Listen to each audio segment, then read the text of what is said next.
Hello. हा साहेब. अ, अध्यक्ष, आता आपल्याकडे काय पावसाची काय अपडेट आली आहे का आपल्याकडे?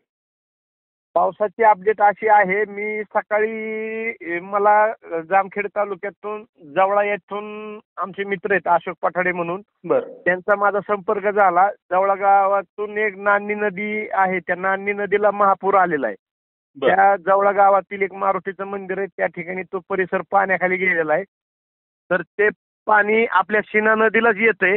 बर. तर माझी हात जोडून विनंती, शिना काठचे जे नागरिक आहेत, हा हा. जे आपल्याला मागच्या 2 दिवसापूर्वी वाईट अनुभव आला, त्याच्यामुळे त्या नागरिकांनी सतर्क राहून आपल्या करमाळ्याच्या तहसीलदार शिल्पा मॅडम ठोकडे यांनी या ठिकाणी महामुनी मंगल कार्यालयामध्ये शिनाकाठचे जे जे लोक नागरिक आहेत, ज्यांच्या घरामध्ये पाणी शिरू शकतं, त्या लोकांची सोय त्या ठिकाणी केलेली आहे. तर मला त्या शिनाकाठच्या सगळ्याच गावातील नागरिकांना हात जोडून विनंती करायची की आपण आपला जीव धोक्यात घालू नये. प्रशासनाने जो आदेश दिलेला आहे त्या आदेशाचं पालन करावं आणि ताबडतोब घरातून बाहेर निघून जे काय आपलं जनावरं असतील ते व्यवस्थित ठिकाणी त्यांची सोय करून आपण घरातून बाहेर पडावं, अशी त्या ठिकाणी मला विनंती करायची. दुसरा विषय, करमाळा नगर रोड. करमाळा नगर रोडवरती सुद्धा त्या ठिकाणी लावण वस्ती छोरिया टाउनशिपच्या त्या ठिकाणी खूप प्रमाणात पाणी आलेलं आहे. करमाळा नगर रोड ही त्या ठिकाणी बंद आहे. तर मला एवढंच सांगायचंय की खडकी, कामुन, जातेगाव, पुनवड, वडगाव, मांगी ह्या परिसरातील जी नागरिक आहेत, काम जर नसेल तर त्या नागरिकांनी बाहेर पडू नये, का तर तो रस्ता बंद आहे. त्या ठिकाणी दळणवळण ठप्प झालेलं आहे. बर. पाऊस चालूच आहे. पावसाचा जे पाण्याचं प्रमाण आहे ते वाढतंय, कमी होताना काही दिसत नाहीये. तरी नागरिकांनी सगळ्या सतर्कतेचा म्हणजे शासनाच्या नियमाचं पालन करावं. दुसरी गोष्ट, या ठिकाणी करमाळाच्या जवळ पांडवाडा म्हणून जो गुरसुळी रोडला आहे, गुरसुळी रोड, त्या ठिकाणी पुलावरती पाणी आलेलं आहे. त्याही परिसरातल्या नागरिकांनी घराच्या बाहेर काम जर नसेल तर घराच्या बाहेर पडू नये, कारण त्याही ठिकाणी भरपूर प्रमाणात पाण्याचा प्रवाह वाढतोय. दुसरी माझी एक विनंती की जे आज शनिवार असल्यामुळं काही ठिकाणी सकाळच्या शाळा असतील तर शाळेतल्या शिक्षकांनी ती दक्षता घ्यावी. गरज पडल्यास शाळेंना सुट्ट्याही दिल्या जाव्यात, अशी माझी विनंती आहे. तरी आता सध्या तरी आता तहसीलदार मॅडमने सुद्धा एक आता त्यांच्या स्टेटसला व्हिडिओ अपलोड केला. शेटपळीतील सुद्धा पाणी तिथं सुद्धा आलेलं आहे. तिथं भरपूर करमाळा तालुक्याला पूर्ण पावसाने, रात्री जो पाऊस झाला त्या पावसाने करमाळा तालुक्यामध्ये हाहाकार माजवलाय.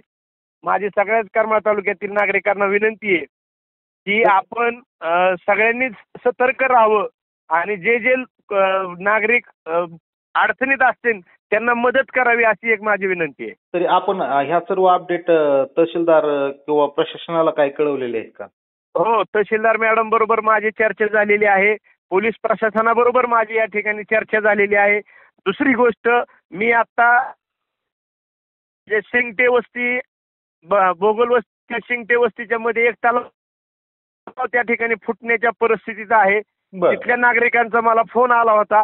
मी आता त्या ठिकाणी एक 15 ते 20 मिनिटात त्या तलावाच्या ठिकाणी पोहोचतोय, का तर त्यांचं मत आलं त्या नागरिकांचं, हा जर तलाव फुटला तर त्या ठिकाणी भरपूर प्रमाणात नुकसान होईल, लोकांनाही त्या गोष्टीचा त्रास होईल. प्रशासनाला सुद्धा कानावर मी घातलेलं आहे. प्रशासन सुद्धा त्या ठिकाणी पोहोचण्याचे पोहोचून पाहतंय त्या ठिकाणी. ही शिंगटे वस्ती ही कुठं आली? हे गारगाव आणि बोरगावच्या त्या ठिकाणी मध्यंतरी तलाव आहे. तो तलाव तसा पाहायला गेलं तर गारगावच्या हद्दीमध्ये येतो. तर तिथलेही नागरिक त्या ठिकाणी घाबरलेले आहेत. केसकर नावाच्या शेतकऱ्याचा मला त्या ठिकाणी फोन आला होता. मी तहसीलदार मॅम या विषयावरती चर्चा झालेली आहे. बर. मग आता तिथला तलाव सुद्धा आता म्हणजे धोकादायक स्थितीमध्ये आहे.